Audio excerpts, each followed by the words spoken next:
안녕하세요. 저희는 제네틱 카운슬링, 확대되어야 할 것인가, 그렇지 않을 것인가 라는 주제로 동영상을 준비한 소서연 이가영, 이세영입니다.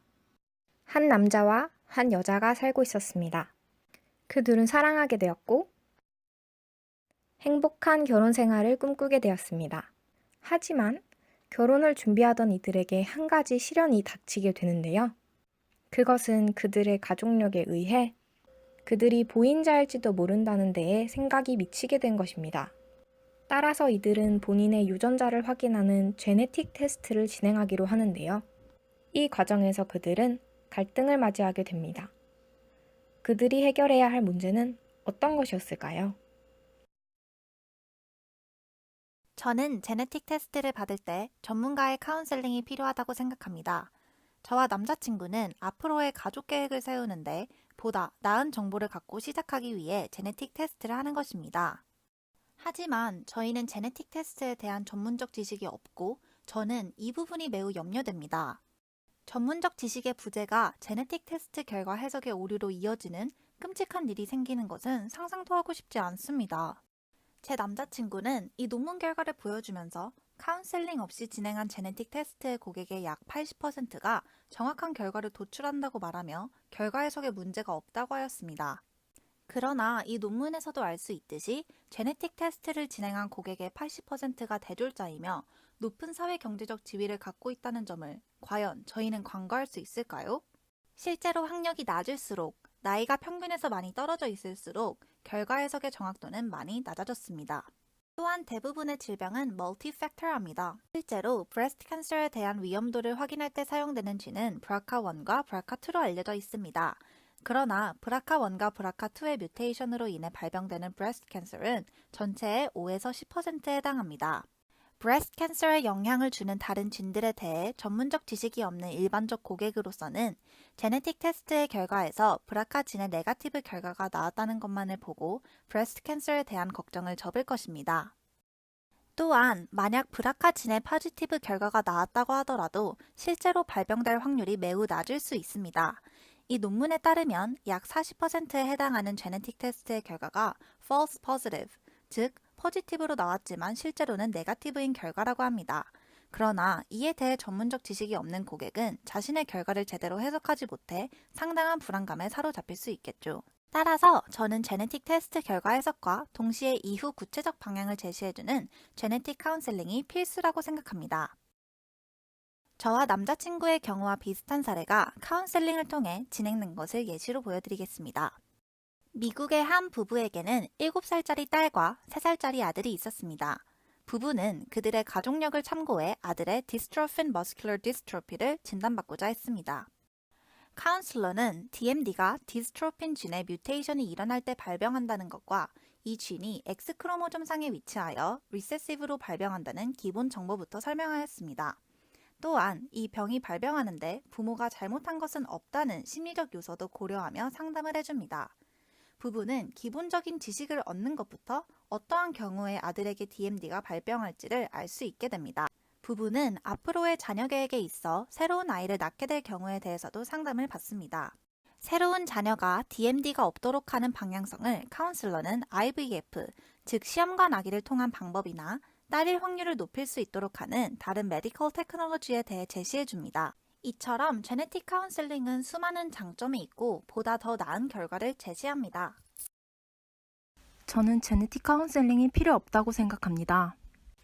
제가 원하는 방식은 DTC, 즉 다이렉트 투 컨슈머로 유전자 분석 회사가 소비자에게 직접 테스트의 결과를 전달하는 형태의 제네틱 테스트를 받아야 한다고 생각합니다.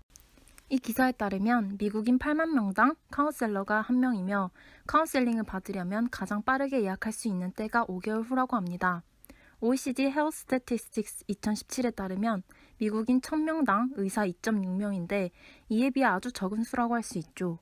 하지만 DTC를 통하면 빠르면 10일 안에 검사 결과를 받아볼 수 있습니다. 긴 웨이팅 리스트를 거칠 필요가 없습니다. 또 의료인을 통하지 않기 때문에 의료 기록이 남지 않아 프라이베이트합니다. 세 번째로는 DTC는 집에서 택배로 검사 키트를 받아서 타액을 보내면 간편하게 서비스를 받아볼 수 있지만 클리니션을 통하면 접근성에 불필요한 제약이 생기기 마련이죠. DNA 정보만으로는 질병의 발병률을 정확히 예측하기가 힘들고 환경에 의해 다양한 결과가 나타날 수 있다는 것이죠. 그렇기 때문에 엔터테인먼트적인 요소가 크고 굳이 카운셀러를 통하지 않아도 된다는 것이지요. 또 반박을 해보자면 일반인도 분석의 한계와 위험을 충분히 인지하고 검사 전에 동의도 받아요. 따라서 이 정보에 기반한 불필요한 수술이나 약물 오남용에 대한 위험도도 크지 않고요. 2009년 DTC 분석을 받은 3,000명을 대상으로 스크립스 연구소에서 조사한 결과 테스트 결과를 받은 지 12개월 후에도 불안감이나 심리적인 건강에 큰 영향이 없었다고 하네요. 마지막으로 소비자는 카운셀러를 통해서가 아니라 자유롭게 자신의 DNA 데이터에 접근이 가능해야 합니다. 내 유전 정보는 나의 것이며 결과를 온전히 소유할 수 있습니다. 그 후 연구 목적으로 사용되느냐 아니냐는 물론 내 동의를 거쳐야 합니다. 여기 한 사례가 있습니다. 제가 아는 아기를 갖지 못하는 부부가 있습니다. 아기를 갖기 위해 IVF, 인비트로 퍼틸리제이션, 즉 시험관 아기를 시도했는데 성공하지 못했죠. 시험관 아기 시술은 난자 채취부터 착상까지 매우 힘들고 과배란을 유도하기 때문에 난소 과자극 증후군을 유발할 수 있습니다. 또한 보험 적용 시 회당 250만 원으로 매우 부담스럽죠. 그들은 IVF를 한 번 더 하기 전에 밸런스드 크로모조멀 트랜스로케이션 같은 유전적 요소에 의한 불임인지 확인하려 DTC를 받았습니다. DTC 검사 결과를 통해 그 부부에게 맞는 인공 임신 시술을 진행했고 결국 임신에 성공하게 되었습니다.